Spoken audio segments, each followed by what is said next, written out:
যদি আপোনাৰ কাৰ্ড আপুনি আধাৰ কাৰ্ড ডাউনলোড কৰিব বিচাৰে আপুনি আগতে ডাউনলোড কৰিছিলে কিন্তু আপোনাৰ হেৰাই গৈছে বা ক'ৰবাত থৈ দিছে আপুনি পাহৰি গৈছে তেনেহ'লে কেনেকৈ ডাউনলোড কৰিব প্ৰথমে যাব লাগিব গুগলত যাব লাগিব বা ক্ৰমত যাব লাগিব ক্ৰমত গৈ মেলি তাত uidi.gov.in আপুনি ক্লিক কৰি ৱেবছাইটত আপুনি যাব লাগিব গৈ মেলি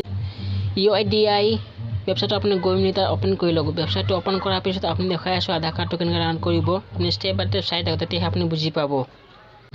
দেখি পাইছে যে ইংলিছ সিলেক্ট কৰিব কৈ আছে আপোনাৰ যদি হিন্দী আপুনি ইংলিছ সিলেক্ট কৰোঁতে আপুনি হিন্দী সিলেক্ট কৰিব আপুনি ইংলিছ ভাল পায় তেনেহ'লে ইংলিছ চলিবলৈ যদি আদাৰ লেংগুৱেজ আপুনি সিলেক্ট কৰিব পাৰিব মই ধৰি লওক মই ইংলিছত আপুনি সিলেক্ট কৰিছোঁ মই ইংলিছত দেখুৱাই আছোঁ না আপুনি তললৈ স্ক্ৰল ডাউন কৰি আহক স্ক্ৰল ডাউন কৰাৰ পিছত আপুনি এটা অপশ্যন এটা দেখি পাব যে আধাৰ ডাউনলোড বুলি অপশ্যন এটা দেখি পাব সেই অপশ্যন আপুনি ক্লিক কৰি দিয়ক ক্লিক কৰাৰ পিছত মই দেখাই আছোঁ না এতিয়া এনেকুৱা এটা ৱেবছাইট দেখি পাব যে অপশ্যন এটা আধাৰ ডাউনলোড বুলি তাতে আপুনি ক্লিক কৰাৰ পিছত নেক্সট পেজত আপুনি আহি যাব সেই নেক্সট পেজত আপুনি ক্লিক কৰিব লাগিব না এতিয়া দেখি পাইছে যদি আপোনাৰ আধাৰ কাৰ্ড আছে যে আধাৰ নাম্বাৰ দি আপুনি ডাউনলোড কৰিব আপুনি নতুন আধাৰ কাৰ্ড বনাইছে তেন্তে এই নৰ্মেল নাম্বাৰ দি আপুনি ডাউনলোড কৰিব পাৰিব যদি আপোনাৰ যদি ভিজুৱেল কাৰ্ড আছে যদি সেই ভিজুৱেল আইডি দি আপুনি ডাউনলোড কৰিব পাৰিব আধাৰ কাৰ্ড না এতিয়া আপুনি আধাৰ কাৰ্ড আছে আধাৰ নম্বৰ দি আপুনি এণ্টাৰ কৰিব লাগিব আধাৰ নম্বৰটো এণ্টাৰ কৰক ইয়াত কেপচা আছে যেনেকৈ কেপচাটো দিয়া আছে এনেকৈ কেপচাটো এণ্টাৰ কৰক এণ্টাৰ কৰাৰ পিছত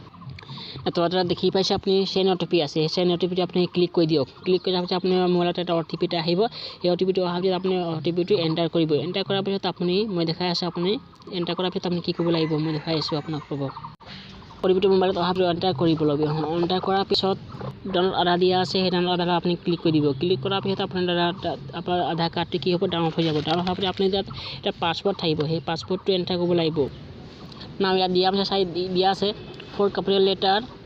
আপুনি আপোনাৰ নামৰ 4টা কেপিটেল লেটাৰ হ'ব লাগিব আৰু আপোনাৰ চনটো হ'ব লাগিব 1997 দিয়া আছে মোৰ নাম আনিছ হয় তো মই 4টা কেপিটেল লেটাৰ দিব লাগিব আৰু মোৰ ডেট অফ বাৰ্থ হৈ গ'ল 1994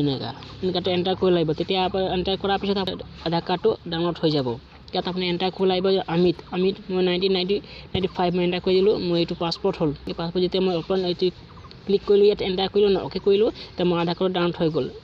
ঠিক তেনেধৰণে এনেকৈ কৰিব লাগিব তেতিয়া আপোনালোকৰ আধাৰ কাৰ্ডটো ডাউনলোড হৈ যাব পাছপৰ্টটো ইয়াৰ চিকিউৰিটিৰ কাৰণে দিয়া থাকে এই পাছপৰ্টটো এণ্টাৰ কৰা যদি আপুনি এই পাছপৰ্টটো দি নিদিয়ে তেন্তে আপুনি আধাৰ কাৰ্ড কেতিয়াও ডাউনলোড কৰিব নোৱাৰিব